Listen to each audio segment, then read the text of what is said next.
પાટણ શહેરમાં સ્થાનિક સ્વરાજ્યની ચૂંટણીના પડઘમ વાગતાની સાથે જ રાજકીય માહોલ ગરમાયો છે।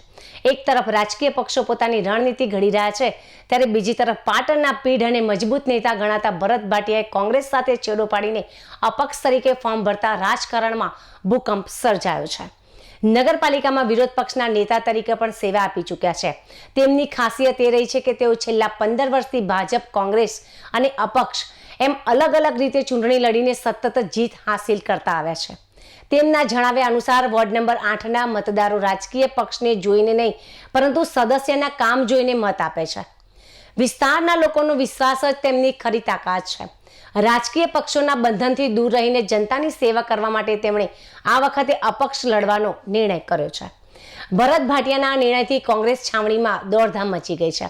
કોંગ્રેસના સ્થાનિક આગેવાનો અને ધારાસભ્ય કિરીટભાઈ પટેલ દ્વારા તેમને મનાવવામાં અને સમજાવવાના પૂરતા પ્રયાસો પણ કરવામાં આવ્યા હતા। જો કે ભરત ભાટિયા પોતાના નિર્ણય પર મક્કમ છે। તેમણે સ્પષ્ટપણે જણાવ્યું છે કે તેઓ માત્ર કામના આધારે ચૂંટણી લડશે અને જીત્યા બાદ પણ કોઈ પક્ષમાં જોડાશે નહીં। હવે પાટણની જનતા કોના શિરે વિજયનો તાજ પહેરાવે છે અને કોના ઘેર ભેગા કરે છે તે તો રસપ્રદ રહેશે। ભરત ભાટિયાની અપક્ષ ઉમેદવારીએ ભાજપ અને કોંગ્રેસ બંને પક્ષો માટે ચિંતા વધારી દીધી છે। આગામી મારું રાજકારણ ચલાવવાનું નથી, કોઈ પણ રાજકીય પાર્ટી મારે જોડાવાનું નથી।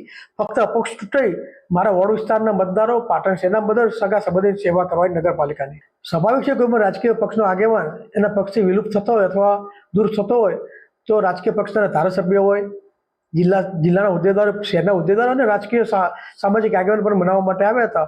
પણ મારું એક નક્કી છે આ વખતે અપક્ષ લડવું, જીતીને પાટણની પ્રજાની સેવા કરવાની। કયા પક્ષમાં જોડાશો? જોડાવાનું નથી મારે ફક્ત રાજકીય સંન્યાસ છે આપણો, નગરપાલિકા લેવલે સેવા કરવાની છે ફક્ત। કેમ સંન્યાસ કેમ લીધો રાજકીય? બસ હવે રાજકારણ મારી ઉંમર થઈ ગઈ, બહુ ચલાવવું નથી રાજકારણ।